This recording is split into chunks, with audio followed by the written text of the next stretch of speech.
Welcome to TESO Consulting Group's DEI podcast series, Why Is It So Hard? Shining Through the Shadow of Resistance.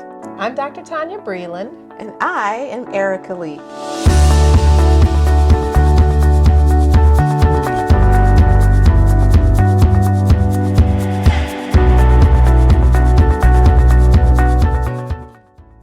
Welcome back. Welcome back. We are here. As you see, the holidays have come and gone, and we are ready to get into another topic. Yes, we are. Yes. So what are we talking about today?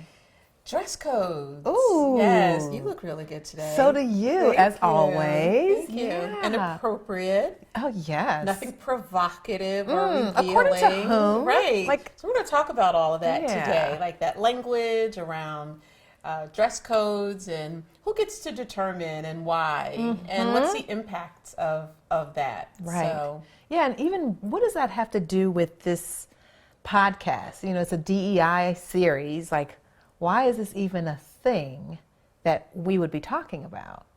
well, because it relates wholly to gender equity.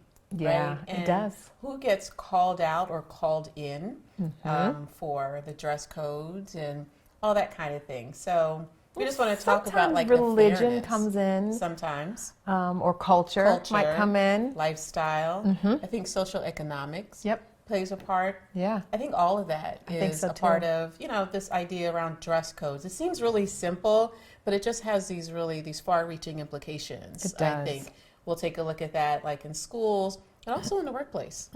I think so too. I think this is a good topic. It's relevant. You shared an article with me about lawmakers in a state passing a dress code for women who were in law, I guess, or legislators. And this was in the state of Missouri. So I don't know if you've seen this, but I was appalled Yeah. by it, quite honestly, because this is something that was just currently passed. Right. And the person that was leading the charge was a woman. Yeah. I wasn't really sure, like, what's going on here? First of all, Yeah. aren't there other things happening in the state of Missouri Right, that require exactly. attention rather than what the female legislators are wearing? And it was, I think, a requirement to wear blazers or jackets or something like that. So, according to this lawmaker, and now according to this particular chamber of the legislature, like what you're wearing without a jacket It's inappropriate. would be inappropriate, Yeah. which is, I'm wearing a dress. yes. I mean, but I don't really, so like, I don't understand, I guess I don't understand the need for that. I Like, have what's no the idea. need? Why does that require a law? Well, because I think they thought that some women were not dressing appropriately. Yeah. And, it's often that these rules around dress codes are often targeted at what the women are wearing. Sure. And it lends itself to discrimination and bias against women. Now, we can also talk about, other groups that may be discriminated against. Sure. But let's just start with that, because I think, women are often on the receiving end of bias or on being ruled, if you will, around what it is that we're wearing. Yeah. And I think it starts in schools. It does. Unfortunately. So that article that I sent you, we found it in Education Week, and it says like 90% of the rules around dress codes are geared towards girls. 90%, as if boys don't wear clothes. Right. Right. Right. And as if boys don't wear inappropriate clothes. Sure. Inappropriate Right. clothes. Yes. And who's to say what's inappropriate in the first place? Well, that's it. That's it. Yeah, I mean, let's think about like growing up, so what was it like for you in terms of what you would wear or what you were allowed to wear growing up? So let's just start at the home, like how it was as children. So I grew up in a home. My father actually still is a pastor. And when it came to school, we could pretty much wear whatever we wanted to wear. I don't really remember a lot of dress codes outside of skirts not being, if the skirts were higher than where our fingertips could reach, then they were considered too short. Yes. But I don't think there was anything that the guys had to deal with. I don't remember anything I don't remember any really dress code rules. Maybe hats. Around. Maybe. Yeah, but I don't remember. For a minute, I went to a private school for about 3 years in elementary school, and it was pretty strict, very, very traditional. So there were rules there. Guys couldn't have their hair, their hair had to be a certain length, or, and girls definitely, you had to be almost covered from your neck to your ankles, like almost. It was that, it was pretty. So as soon as I got out of that private school, it was like, let's go, it was get me out of here, but even at home, it was, so I guess around, it was like 12 or 13 is when we started to see music videos. And my parents were very vocal about, we don't like that, we don't like that, we don't like that. I'm gonna forget it. When Prince came on the scene, it was like, are you kidding me? Because he completely defied all of the odds. Exactly. Wearing things that, no one had seen men wear. That's right. Who were heterosexual. That's right. And so that was like, right, exactly. That was major. I didn't know what their, rules were around clothing or, appearance, between Prince and Madonna, we got, lectures and earfuls and all that kind of stuff, But I also came up in a house that was, before we left out, walked out of the door, it was like, let me see what you got on. Okay, you're good, I have 4 brothers. I probably got that more than they did. They probably had, more freedom to, go out and, my father didn't like the baggy pants or anything but they were probably a little bit more, there was just a lot more flexibility with them than it was with me. But it was part of what we did. It was, I'm about to go out. Oh, come here, let me see what you got on. All right, go ahead, And it was usually about, how short was the skirt, or, how low was the blouse, which I didn't kind of wear. That just wasn't my style anyway. Sure. But it was pretty. It's not like I bought my own clothes. So exactly. My parents bought my clothes. Yeah. So whatever I wore was going to be acceptable because that's what they, bought for us to wear. Now, when it came to church, we weren't allowed to wear pants to church, and we couldn't wear shorts to like rehearsals or like youth group or whatever. Although I think we could, like when we went to vacation Bible school, like, we could wear shorts because it was in the summertime. It was more like playing and what have you. But, the rules were around modesty. That was kind of like what was underneath all of that. But let's dig a little deeper in that modesty theme a little bit. So not that I'm anti-modesty, but if you think about what the message often is behind that message, it's really, girls, you don't want to wear something that's going to make the boys desire you. Absolutely. That's often what was behind that, as though the girls controlled what was going on in the minds of the guys. That's right. Absolutely. Yeah. I heard that a lot. You don't, messages around like what people would think of me based on what I had on. I heard that a lot, a lot. And you don't want them to think you're fat. That's right. That's right. That's right. That's it. I heard that exact. Exact statement. Yes. But that was a part of, at least for our parents' generation, I think that was a part of raising your children right. And what your daughters wore, what they had on, was a part of that, the signal. And what, the challenge with me was, although my parents bought my clothing up until I got my first job, although that happened, I had friends that I would borrow clothes from, and I would go to school and change. I was one of those. You were one of those. I was one of those girls. Like, how many turtlenecks can a person wear?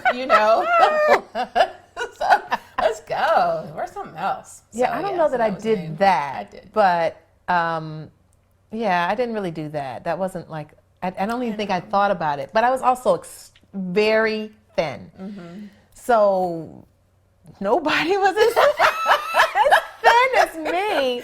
I just felt like I was like, I felt like I would get teased because of how thin I was. You know, how, like oftentimes people are teased because of how, you know, overweight they may be. I was teased because of how thin I was. So there was no swapping clothes. There was nobody I could really swap with. So that just wasn't even a thing for me. But but really, you know, when you think about the message that we send to girls, even today, you know, about how we dress ourselves, is that message, even though it may be well-meaning, is that message sexist?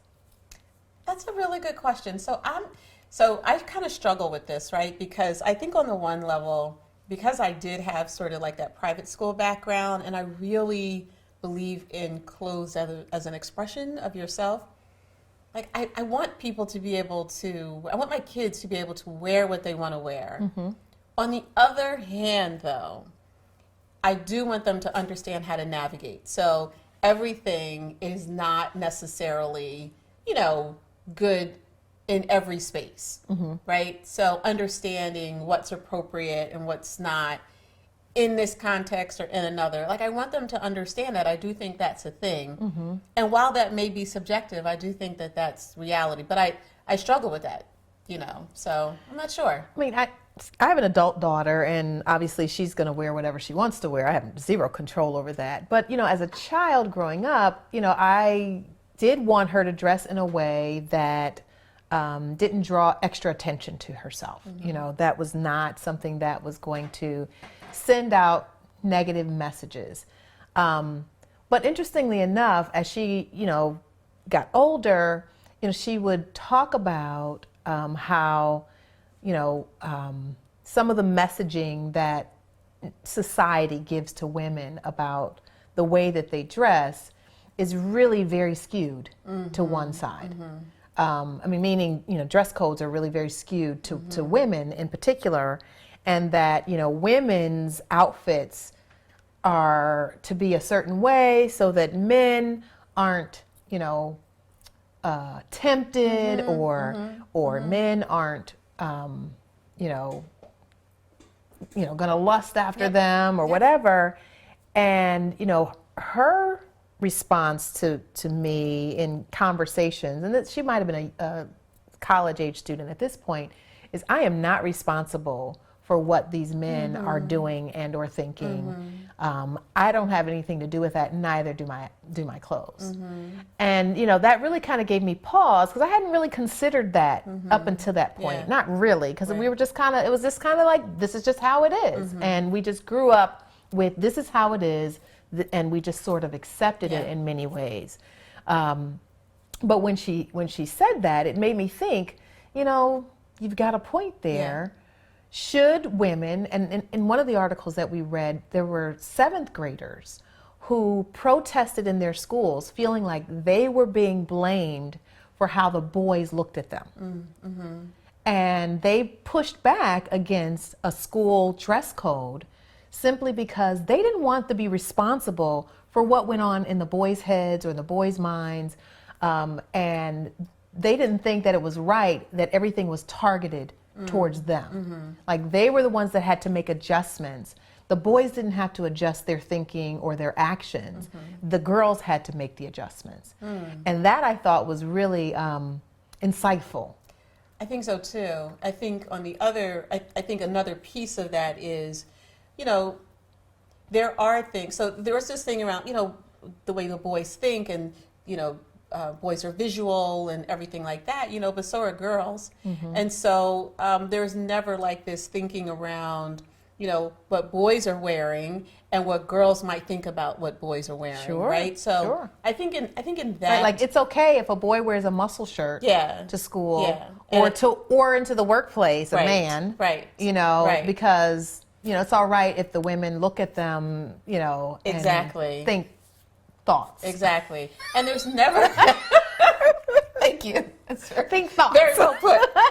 Very well put. And so there's never this like this same kind of concern Right. about what a woman might think Sure. about, Sure. or feel or whatever. And so, I think that alone is, it's inequitable, right? We're not really necessarily, we don't even care, it seems like, about what a woman might think about what a man has on or something like that. And so I think we do the same thing in schools. And I think to that extent, there is a definite level of sexism and gender inequity. So we're not necessarily applying, the same standard. The standards are really different. And I think we have to also bring up race Sure. as well, because oftentimes Black students are targeted when it comes to their hair. So you might remember, I want to say a year or so ago, maybe a couple years ago. It was a few years ago, maybe about 2018 or so. Yeah, where a young Black student who was on a wrestling team in our state, New Jersey, was forced to cut his locks because his locks were too long, for their dress code. And it was interesting that, and it was a humiliating ordeal for him. I mean, humiliating to the point where legislators went to work after the fact to put legislation in place to combat, dress codes that, attacked hair. And then there's this whole thing about, Black girls and their hair needs to be neat. I can't tell you how many times I've heard conversations about neat hair. And neat hair tends to be translated as straight hair.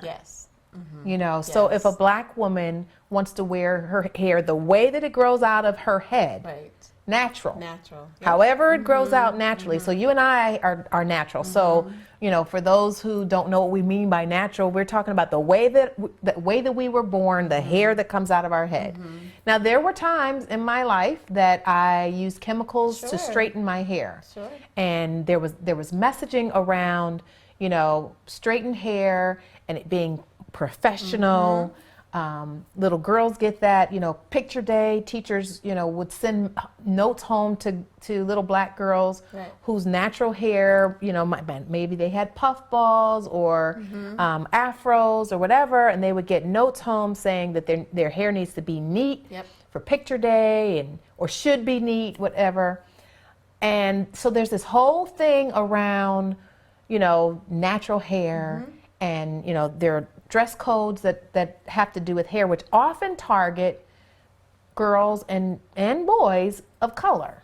Absolutely. I think even, so you think about some of the trends. I feel like anytime there's a trend, somebody in a dress code, position is sort of, actively working against it. So it's like in that article from the Anti-Defamation League, right? So there was some really interesting comments around race. One of the things they said is that boys often get into trouble for wearing clothes that are disrespectful, right? And they have that in quotes. I remember that. And so when adults are kind of pressed on, well, what does disrespectful clothing look like? Right. What does disrespectful clothing look like? Then, something about the baggy pants, worn down to their knees. Or they use a word like urban, right? Which is sort of like this code for Black, right? Or, even a term like ghetto, which I've heard more times than I care to even think about, which is clearly racist, right? Right, definitely racist. And so there are like these, all these coded words, even the language around girls, in terms of provocative and revealing, which is why I kind of started our session with that. Right. But like this language that we use, it's all these codes for, what Black kids are doing and how they're expressing themselves and how they're presenting themselves, which is, something that we need to really think about is the role of bias in enforcing these dress codes. So what are the implications of bias, you think, when it comes to enforcing dress codes? Yeah, I agree with you on that. And, even when you think about culture, not just Black culture, but, even religious culture, Sure. you know, there are some cultures where, you know, the clothing that men might wear may look like what we might call a dress, Sure. for example. And so, like, oftentimes dress codes do not account for people's religious ideology or their cultural backgrounds or their gender. None of that is accounted for, and it's often the policies tend to go through the lens of Yes. white males. Yes, absolutely. Which is a problem, right? That we're Yes, not it being is. inclusive when we're setting our policy, that we're not making sure that all of these lenses, all of the cultures, all of the religions, particularly those that are present in our learning community or our working community, are taken into consideration. There's usually not that sort of that diverse blend of voices and lenses. And that's a challenge because if I look at you through the lens of only what I know, I'm going to get it wrong, especially if it's a narrow lens, right? I'm going to get it wrong. And Right. so even when we think about, you know, the challenge with dress codes, it's not just the dress codes, it's that very often they come with penalties. Right. So if I run afoul of, you know, the dress code, if I violate the dress code, there's a penalty associated with that. Right. And it's those penalties that are really just inequitably distributed. Right, and disproportionately Right. oftentimes, because what we've seen in some of the articles that we've read, we'll see where, you know, curvier girls Yes. may be targeted Yes. for violating the dress code, or black boys may be targeted for violating the dress code more often than their counterparts. Yes. And so, and then in the workplace, I wonder, I haven't seen the statistics on that, but I wonder, and that might be something, you know, to look up at some point, you know, I wonder how that, whether or not there are disparities there. I would imagine that there probably are. I mean, the fact that an entire state legislature decided that they needed to pass a policy Right. centered around how the women were dressing, and they eventually put in that they could wear a cardigan sweater. But even that was a problem. Yes. Why is that a problem? Why can't a woman, like, I'm wearing a dress, I'm fully covered here. Yes. Why would my dress be considered inappropriate? I have no idea. I mean, it makes no sense. It doesn't. It doesn't make sense. And you know, you were talking about the sort of that inequitable, that disproportionate, you Right. know, distribution of how dress codes are enforced. It reminds me of a conversation I had with my daughter, she's tall and curvy, yeah, like her mother. And so, and so one of the things that she said was that, you know, in the school, the high school where she goes, we were talking about midriffs, and she said that, you know, girls who are more slender, who are, you know, like slim, they never get called out for their midriffs, right? Their bellies being, you know, hanging out or whatever. That's my mother's term, hanging out.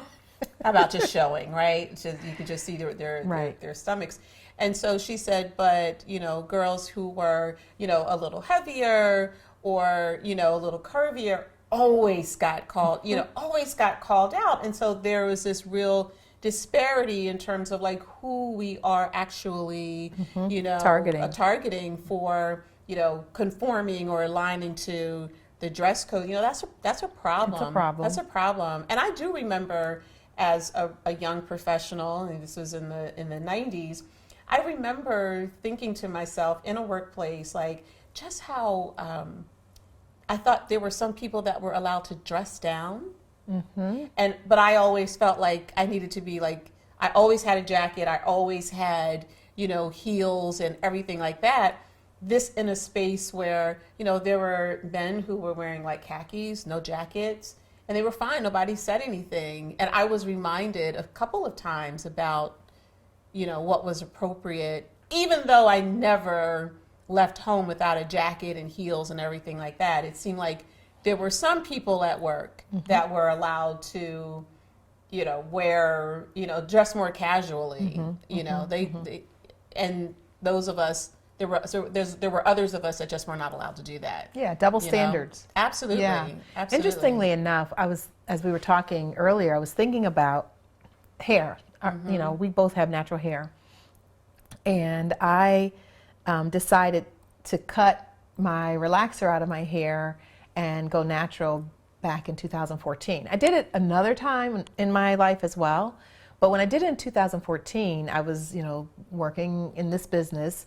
And I remember having this internal debate about whether or not I was going to be viewed a certain way or received for having, short, curly hair rather than having the longer, straight hair that was, chemically processed to create straightness. And who is it that even decided that that's what was considered appropriate? Right. There's a show, a series, I think it's on Hulu, that's talking to Black women about their hair journeys, and it's just like riveting to watch. But I really struggled with, should I cut it? Shouldn't I cut it? Is it going to hurt my business if I cut my hair? Yeah. Are people not going to see me as being as professional?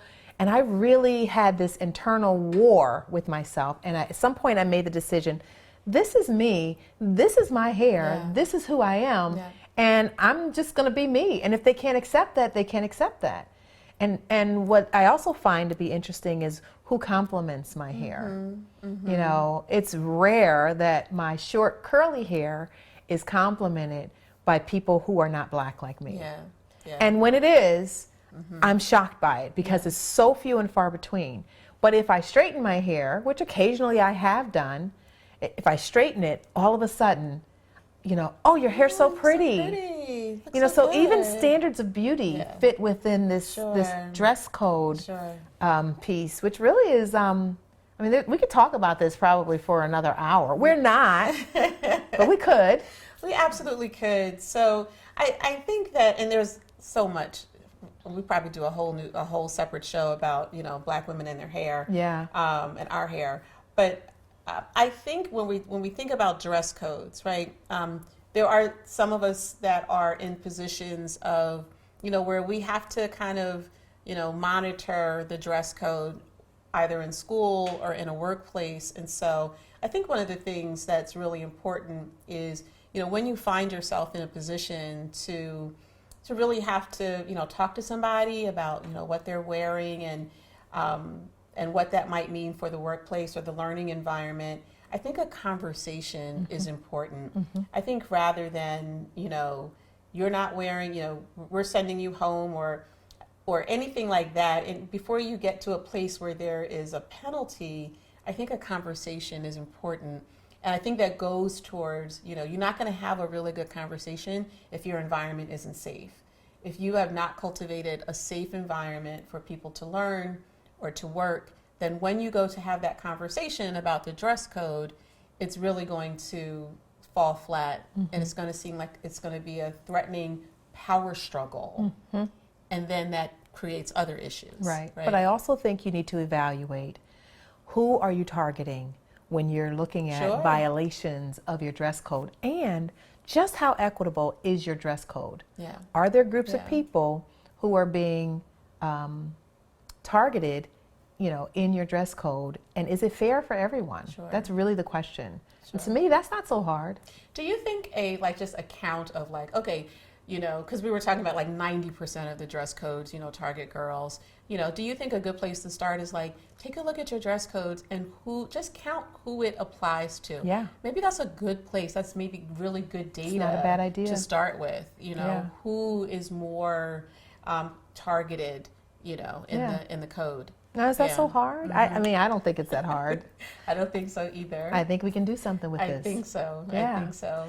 So thank you so much for joining us. We look forward to sharing more with you in the future podcasts. Stay with us, follow us on our social media, and we look forward to talking to you again. Absolutely. Take care, everyone.